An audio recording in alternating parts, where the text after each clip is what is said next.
Morning to all of you. आज हम लोग क्लास 12th केमिस्ट्री की चर्चा करेंगे।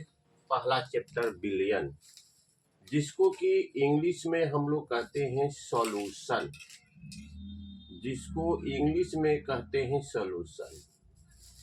जैसे हम लोग बिलियन शब्द का प्रोनाउंस करते हैं, जैसे हम लोग बिलियन शब्द की चर्चा करते हैं, वैसे प्रायः लोगों की तात्पर्यता तरल पदार्थों से हो जाती है, लेकिन वैसा नहीं होता है।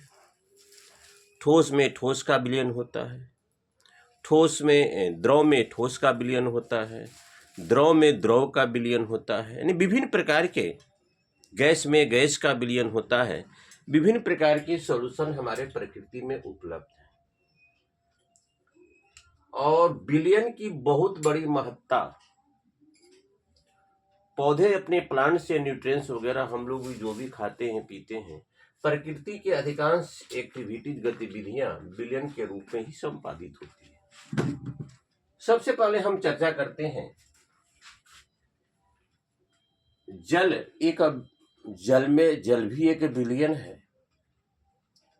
जिसकी मात्रा अधिक होती है विलयन में उसको विलाय कहते हैं, और जिसकी मात्रा कम होती है उसको हम लोग विलेय कहते हैं।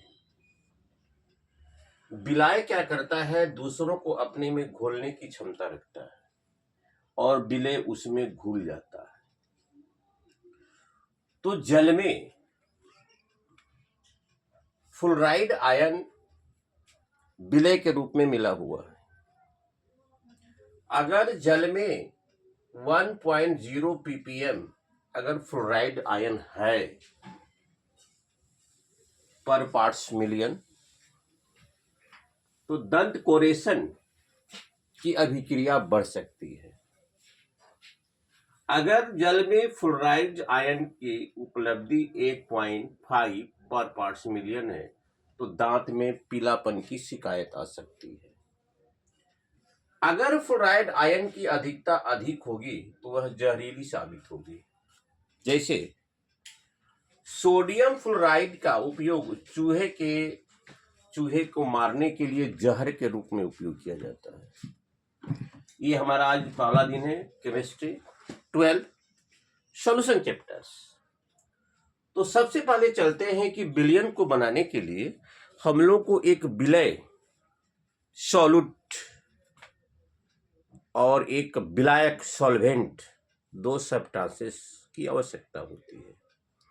जिस विलयन में दो सब्सटेंसेस ही मिले होते हैं उसको द्विअंगी विलयन कहते हैं, उसको कहते हैं द्विअंगी विलयन। तो विलयन होते हैं दो प्रकार के, समांगी और विषमांगी, होमोजीनियस और हेट्रोजीनियस। हेमोजीनियस में क्या होता है? विलायक में हर जगह एक समान डेंसिटी से मिला हुआ रहता है।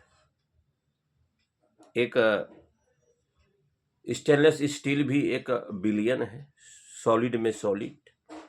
डेंसिटी अगर एक समान नहीं है तो उसको हम लोग समांगी विलयन नहीं कहते हैं, होमोजीनियस नहीं कहते, हेट्रोजीनियस कहते हैं। जैसे पानी में अगर बालू को मिला दीजिए, पानी में अगर आप बालू को मिला दीजिए, पानी में अगर आप बालू को मिला देते हैं तो बालू का पार्टिकल हर जगह डेंसिटी के रूप में एक समान नहीं रहेगा। वह क्या हो गया? आपका हेट्रोजीनियस हो गया।